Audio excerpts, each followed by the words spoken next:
Hola, muy buenas. Encantada, soy Noemí, soy enfermera, estoy aquí con el Partido Libertario. Vamos a hablar un poquito sobre sanidad, sobre la sanidad estatal versus la pública y un poquito también versus la sanidad universal, que yo creo que es el objetivo principal. Antes de empezar con el tema principal, voy a aclarar una serie de conceptos que debemos de tener muy claros, porque a través de las definiciones es cómo nos manipulan y cómo nos venden discursos que al final nos quitan una buena calidad en nuestra salud, en nuestros servicios sanitarios, que es lo que pretendemos tener. Iniciamos por la OMS, que como todos sabéis está bajo las órdenes de la ONU y que ya en el 46, pero en el 48 se hizo de forma oficial, definió la salud como un estado completo de bienestar físico, mental y social, y no solamente la ausencia de enfermedad. Como podréis entender todos, este concepto es un concepto muy absolutista que ve como la salud como un concepto de sí o no. ¿La tienes o no la tienes? No es un concepto parcial como sí que podríamos observar cualquiera, no solo sanitarios, sino cualquier persona. También la definición de completo bienestar da muchos problemas, porque esto es algo como muy subjetivo. ¿Qué es exactamente el completo bienestar? Depende un poco de cada persona. También se introduce la esfera social, que no tiene mucho que ver con lo que realmente se entiende por salud. La esfera social sí, es cierto, puede afectarnos psicológicamente, pero la realidad es que todo puede afectar todo. Si estamos así en esta bola, pues también puede afectar la educación. Entonces deberíamos centrarnos en lo nuestro. Es como si una funeraria dice, no, como todos los días se están muriendo células, pues como estamos muriendo todos los días necesitas del servicio de una funeraria, ¿no? Pues sería, es un argumento igual de carente de sentido. Entonces, esto lo van ampliando con el tiempo, y en la Carta de Ottawa, en el año 86, dicen que para tener salud hay que contar con unos prerequisitos que siguen igual este sistema subjetivo, absolutista, y que no entendemos muy bien exactamente qué quieren decir con esto, porque ellos se excusan en que todo el mundo lo entiende, pero no. Y serían la paz, adecuados recursos económicos y alimenticios, a saber cuáles, vivienda, ecosistema saludable y un uso sostenible de los recursos. Volvemos a lo mismo. ¿Quién determina qué es un uso sostenible de los recursos? ¿Por qué la opinión de uno tiene que valer más que la de otro? ¿O los recursos adecuados económicos? ¿Cuáles son los recursos adecuados económicos? ¿Bajo el punto de vista de quién? Porque a lo mejor bajo mi punto de vista un recurso adecuado económico es tener un Ferrari. No lo tengo, quiero mi Ferrari, ¿no? Quiero decir, volvemos otra vez a la misma subjetividad y a conceptos que, bueno, como son así tan genéricos, pues ahí podemos meter absolutamente todo, cualquier cosa que nos interese. Como hablábamos, la OMS depende de la ONU, depende de estados, volvemos a depender de los estados. Les estamos dando la excusa a los estados para que nos controlen a través de que nos venden sanidad. 2 años después, con el informe Anderson, la OMS introduce que para tener salud hay que tener calidad de vida. Pero la calidad de vida coge la definición del 66 de la Convención de Ginebra, en la que dicen que la calidad de vida es percepción del individuo sobre su posición en la vida dentro del contexto cultural y sistemas de valores en el que vive, y con respecto a sus objetivos, expectativas, estándares e intereses. Otra vez, una evaluación completamente subjetiva, que volvemos a lo mismo, que es que a lo mejor mi subjetivo dice que yo tengo que tener un Ferrari y no lo tengo. No tiene sentido. En sanidad, y lo digo como enfermera que soy, trabajamos desde la objetividad. Una cosa es que podamos tener en cuenta, obviamente, todo lo que nos dice el paciente, sus impresiones, y podemos tener incluso las nuestras, pero lo cierto es que tratamos con personas y tratamos de forma objetiva. No podemos hacer juicios de valor. No estamos para esto.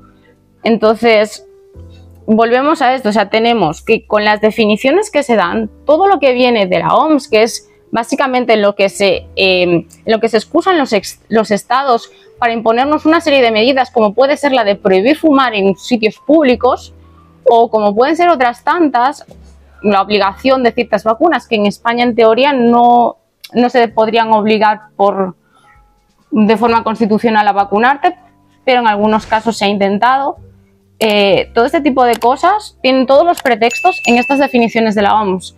No digo que todos los informes que vengan de la OMS estén manchados, por así decirlo, pero sí que es cierto que son cosas de las que deberíamos dudar extremadamente, sobre todo cuando son cosas que están dedicadas a regular nuestra vida, porque con la excusa de la salud, con la excusa de la sanidad, nos están esclavizando, nos están quitando nuestra libertad, nuestra capacidad de decidir, de vivir como queremos vivir nuestras vidas. Y esto es algo muy peligroso porque les estamos dando un poder que realmente no queremos que ellos tengan. Dicho esto, y si se me permite añadirlo, yo he estado trabajando en un proyecto personal, aparte del Partido Libertario, que es precisamente mejorar estas definiciones de salud y de enfermedad para hacerlas, en lugar de absolutistas, que sean parciales, que la salud y la enfermedad sean vistas como conceptos parciales y no necesariamente conceptos antagónicos, que sea algo que de forma objetiva nos pueda llevar a un camino. Estas definiciones, quiero aclarar que no están terminadas, pero más o menos vendrían a ser que la salud es un funcionamiento físico y psicológico que permite llevar una vida diaria normal, es decir, moverse, comer, dormir, pensar con claridad, trabajar y relacionarse sin dolor persistente ni malestar que interfiera. No exige ausencia total de enfermedades, sino que cualquier condición presente esté controlada y no limite el bienestar ni las funciones esenciales. Es una definición bastante más larga, pero yo creo que es una definición que, a pesar de que obviamente es mejorable porque no es un proyecto terminado, es una definición que sirve tanto para el usuario que no es sanitario para determinar que su salud puede ser parcial, que el estar saludable, el estar sano puede convivir con tener una enfermedad. Yo, por ejemplo, soy celíaca, pero eso no impide que yo goce de una buena salud. Y no es antagónico a la enfermedad. También nos sirve a nosotros como sanitarios, a mí como enfermera, para entender que a lo mejor no hay que ir tan detrás de una sola persona para que coma una cierta dieta o haga una cierta vida. Al final, la salud sí es un factor muy importante, pero es un factor que nos permite vivir. Y si no podemos vivir de forma libre, no nos vale de nada.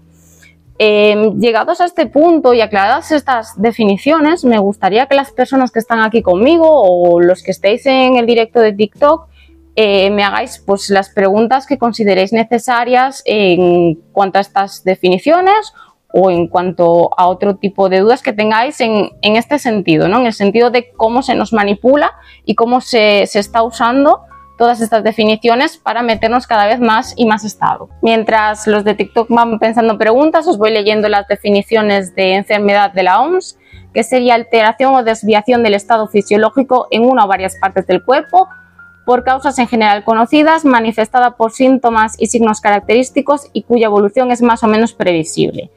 Que obviamente esta definición de enfermedad es igual a basura, o sea, no tiene sentido ninguno. En contraposición, también estoy trabajando en esa definición de enfermedad, una que se ajuste más, obviamente siempre libre de ideología, pero que se ajuste a lo que se necesita, a la necesidad real para poder trabajar con ella, que sería alteración en el cuerpo o en la mente, es decir, física o psíquica, que daña su funcionamiento normal, que sería moverse, comer, dormir, pensar con claridad, trabajar y relacionarse, aunque no siempre cause síntomas visibles o interfiera de inmediato en la vida diaria. Puede provocar malestar, riesgo de complicaciones o deterioro con el tiempo. Esto significa que tú puedes tener un problema porque a lo mejor tienes los niveles de colesterol muy elevados y por tanto sí se podría considerar que tienes un porcentaje de enfermedad, pero eso no significa que no estés sano. Que hoy en día no nos lo venden así, nos dicen, no, como tienes este riesgo potencial, como puede ser por ejemplo la obesidad, ya no estás sano y eres una persona que no cuidas de tu salud y entonces ya te están juzgando, ya te están metiendo la culpa, con la culpa viene el miedo y de ahí entonces viene la manipulación y te dicen, deja tu salud en mis manos porque yo la voy a cuidar. Entonces yo creo que cambiar las definiciones nos viene bien básicamente para poder ser más libres y poder tener más control sobre lo que estamos tratando, que me parece que es algo lo suficientemente importante como para que tengamos el control cada uno de nosotros. ¿Hay alguna pregunta o de la gente de TikTok o algo? Lo que veo es alguien que está comentando ¿Sí? que es una charla pro libertinaje. No sé si es por algún tipo de confusión que pueda tener en la cabeza si estoy tratando este tema, pero bueno. Pues no lo sé, pero libertad y libertinaje no son lo mismo. Si cree que esta es una charla pro libertinaje cuando lo que he hecho ha sido básicamente dar las definiciones de la OMS y simplemente hacer una crítica objetiva como enfermera, pues a lo mejor estaría bien que se pasara por aquí y que nos hiciera, podríamos hacer un debate, sería muy interesante. ¿Por qué no? Sí, claro. Sí. ¿Cómo se relacionan estas definiciones de salud y enfermedad con el actual sistema de salud que tenemos? O sea, qué perjuicios o qué inconvenientes presentan y cómo se relacionan también con el sistema que propone el Partido Demócrata. Bueno, te voy a responder las dos un poquito con una sola respuesta. Pues lo primero se relaciona porque con esta excusa de que pues, la vivienda, los recursos adecuados económicos, alimenticios, la esfera social, lo que hacen es imponer una serie de normas para llevarnos a todos a un solo sitio, como pueden ser, por ejemplo, los ataques a la libertad de expresión, estarían en esta esfera social de la que hablamos. Entonces, si tú pones algo que está ahora muy de moda, ¿no? Twitter, que están exponiendo a personas porque tienen porque dicen cosas con las que puedo no estar de acuerdo yo tampoco, pero que al final están ejerciendo su libertad. Bueno, pues con la excusa de que esto va contra la salud mental de una persona que aleatoriamente pueda leerlo y posiblemente pueda sentirse ofendida y pueda sentirse mal, como esto ya no es un completo bienestar, pues automáticamente tengo la excusa perfecta de la salud para coartarte a ti tu libertad. Entonces, como el Partido Libertario lo que busca es precisamente recuperar esa libertad, estaría pues un poco relacionado con esto, ¿no? O sea, es todo las cosas, ¿no? Para estar más sanos, para vivir mejor, entonces vamos a hacer un uso adecuado y sostenible de los recursos ¿y qué uso es este? Pues el que yo decida. Entonces a lo mejor yo decido, otra cosa que está ahora muy de moda, pues que el uranio no se va a explotar en España. Entonces, pues con la excusa de la salud, el uranio no se explota en España, cuando en otros países sí se está explotando y de forma completamente segura, y hay cementerios nucleares de forma completamente segura, pero con la excusa de la salud os estoy imponiendo una norma que os lo impide. Entonces estaría relacionado de esta forma. Por eso digo que los conceptos, las definiciones son muy importantes, porque es lo que marcan cómo entendemos y cómo vivimos nuestra vida.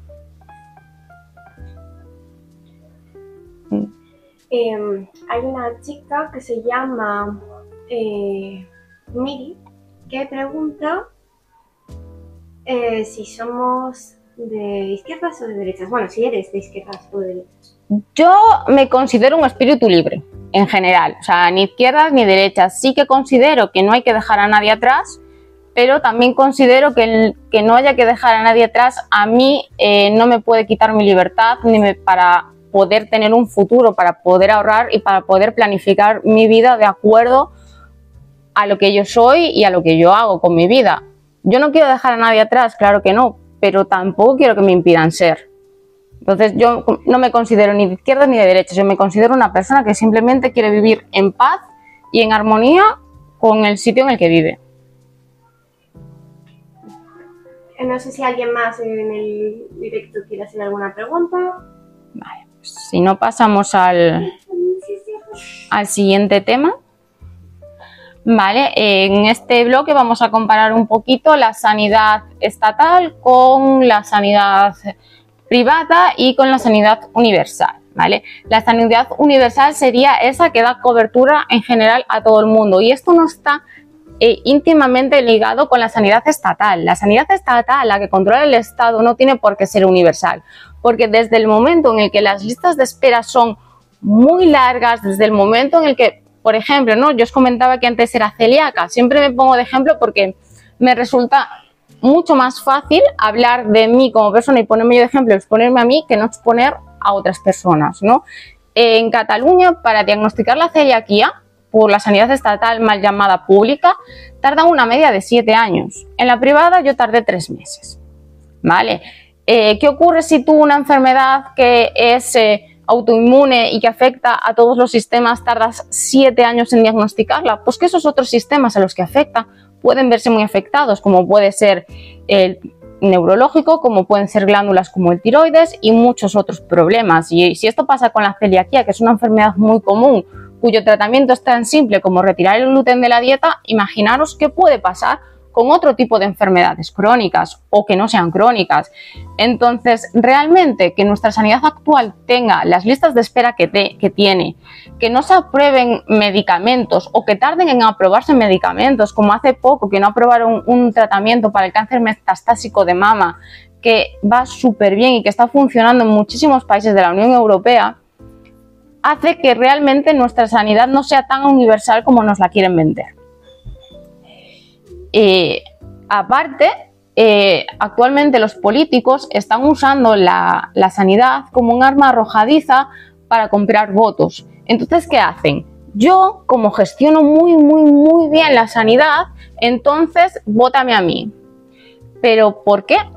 ¿Por qué tengo que condicionar mi voto, que trae aparejadas muchas otras cosas, a que me des un servicio por el que estoy pagando? Porque estamos pagando por esa sanidad.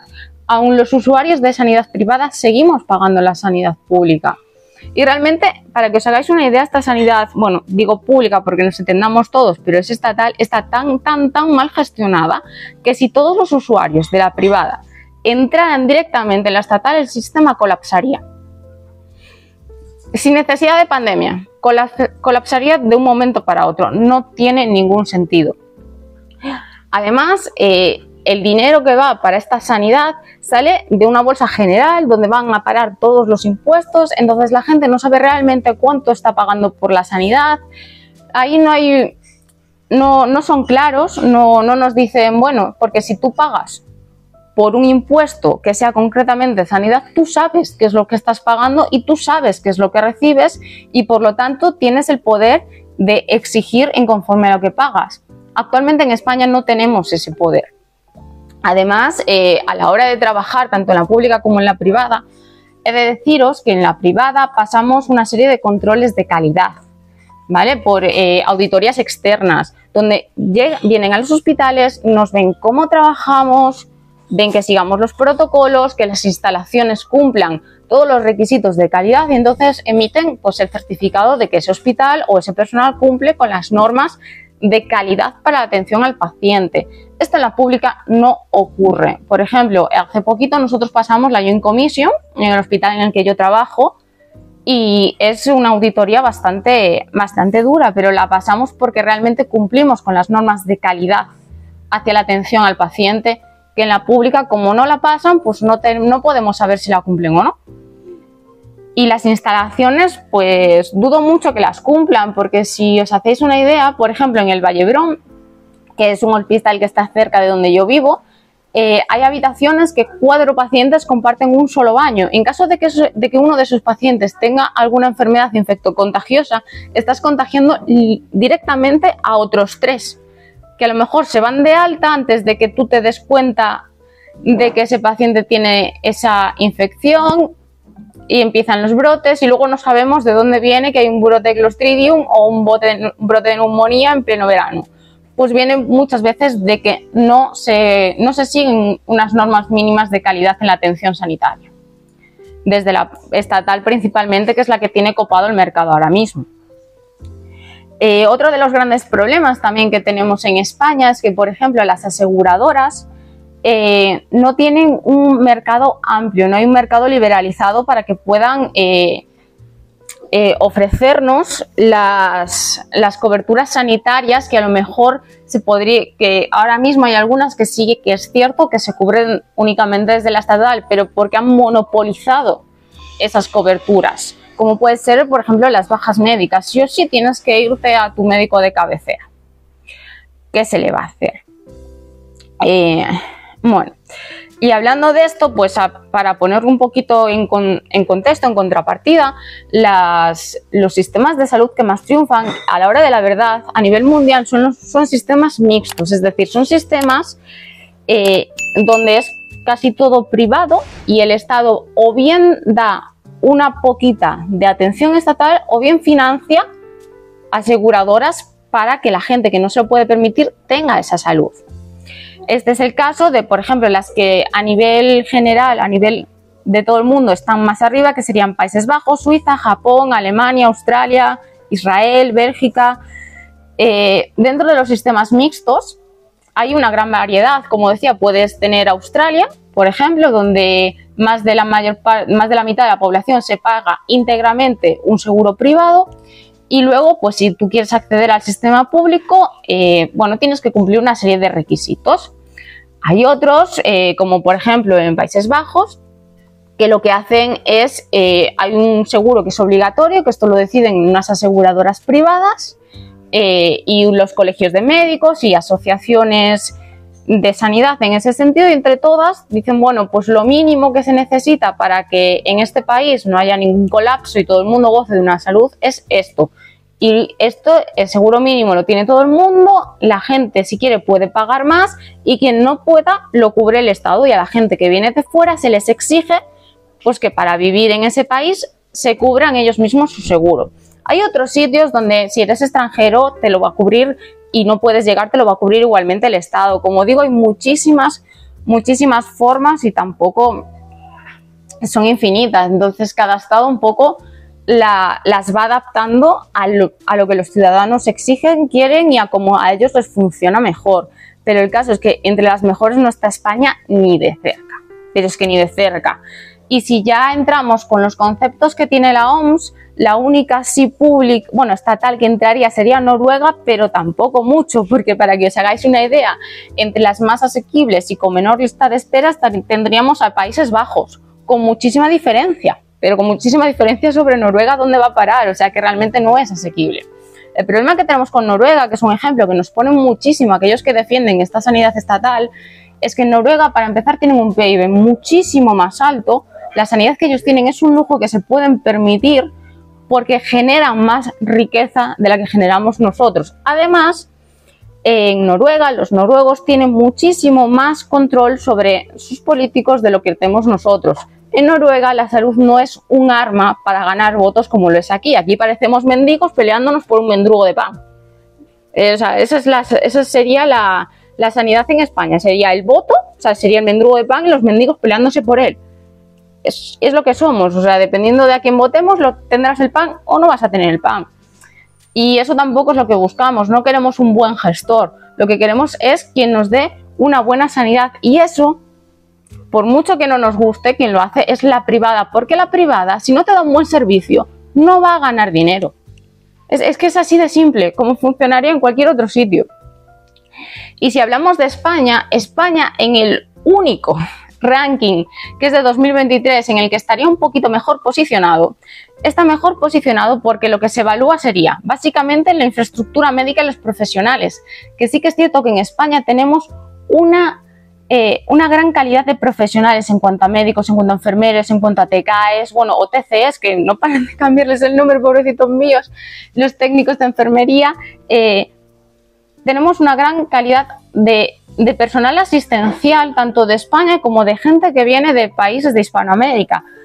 Y de hecho se nos rifan fuera de España. Entonces, el problema que tenemos de falta de enfermería, por ejemplo, es ese, que somos demasiado buenas y en otros sitios pues nos paga más. ¿Y a dónde nos vamos? Pues a sitios con sanidad privada, porque es donde mejor se nos paga.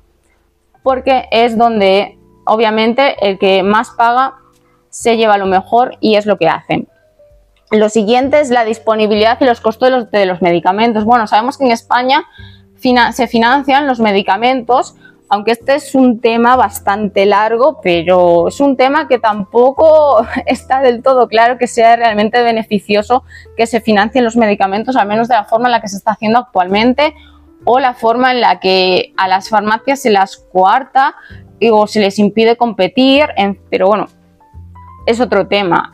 Y luego también aquí se evaluarían las políticas gubernamentales. Claro, en España se prohíbe el tabaco, hay un gran saneamiento de las aguas, pero es que aún así tampoco somos de los mejores, porque el mejor es Taiwán seguido de Corea del Sur. Es que España creo que está en el puesto 20 y pico, o sea, aún en un ranking que es a ver quién tiene el estado más intervencionista, es que ni en eso ganamos, o sea, es que no somos buenos ni en eso, básicamente. Entonces, bueno, claro, si obviamos las listas de espera, si obviamos la relación calidad-precio y la eficiencia del sistema sanitario en sí, entonces, claro, España sube un poquito más, pero obviando aquello que es lo que la gente demanda, o sea, fijándonos solo en el rendimiento del Estado, y aún así tampoco ganamos. Y si estamos un poquito más altos es por la calidad del personal sanitario que tenemos, punto. Y como siga así, tema universidades y demás, esto va a acabar acabándose.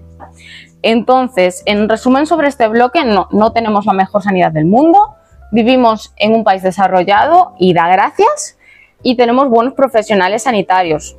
Poco más, nada de esto justifica una sanidad estatal en lo absoluto. Si queremos una buena sanidad debemos al menos emular o estudiar cómo funcionan esos países como Suiza, como Países Bajos, como Japón, donde sí funcionan sus sistemas sanitarios y donde la gente no se muere de una apendicitis. No es cierto eso que nos cuenta. No sé si sobre este bloque hay alguna pregunta o comentario que se quiera hacer. Sí. ¿Cuál sería el modelo de sanidad que mejor valorarías tú para España?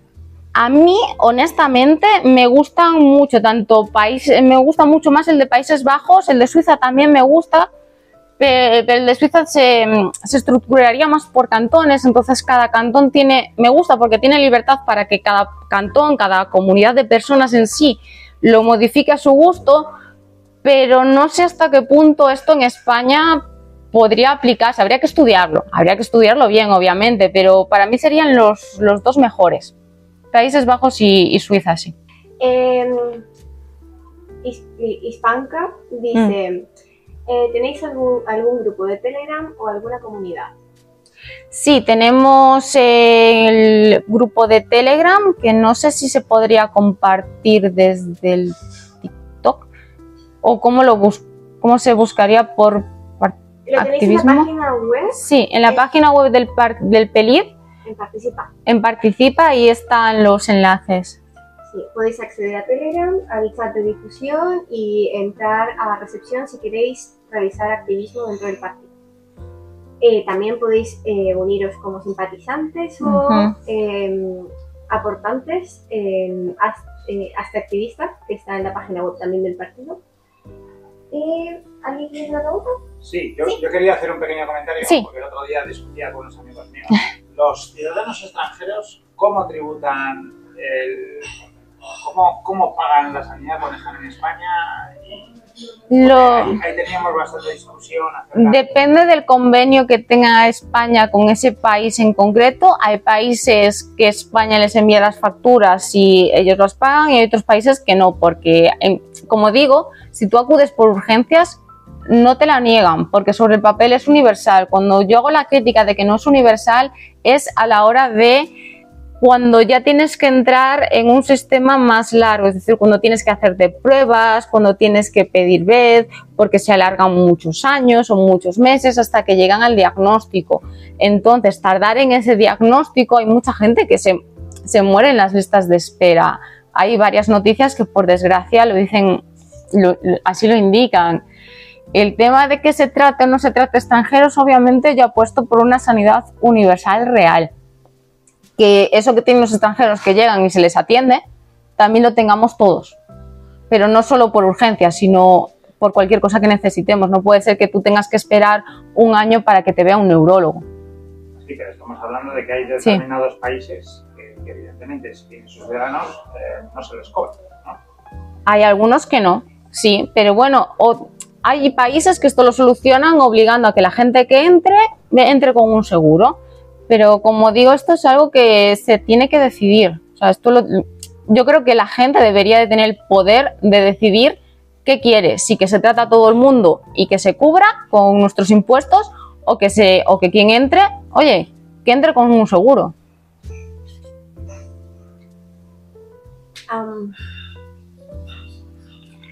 Sí. Os he comentado antes que tenéis el enlace para Telegram en Participa. Dentro encontráis un apartado que se llama Participa en las acciones. Ahí tenéis que darle para poder entrar al chat de Telegram, ¿vale? Vale, pues si no hay ninguna pregunta más, os agradezco a todos mucho las preguntas, la participación y bueno, pues ojalá nos veamos en algún tema más, en alguna charla más que daremos sobre otros temas. Vale, me comenta aquí Sí. Pedro Gali, ¿vale? Que es tal cual has dicho tú, que se atiende urgencias y luego se cobra a sus países respectivos. Y que eso y este termina cobrando la asistencia. El Estado solo atiende urgencias extranjeros, solo tiene urgencias extranjeros y no médicos generales. Sí, es por eso, porque bueno, este está hecho de una forma un poco caótica. Kemba dice hola, hola Kemba. ¿Quieres hacer una pregunta?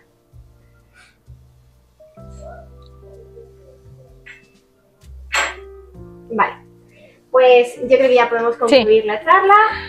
Estén Pues atentos, que haremos más charlas como esta y ya pues. muchas gracias a todos.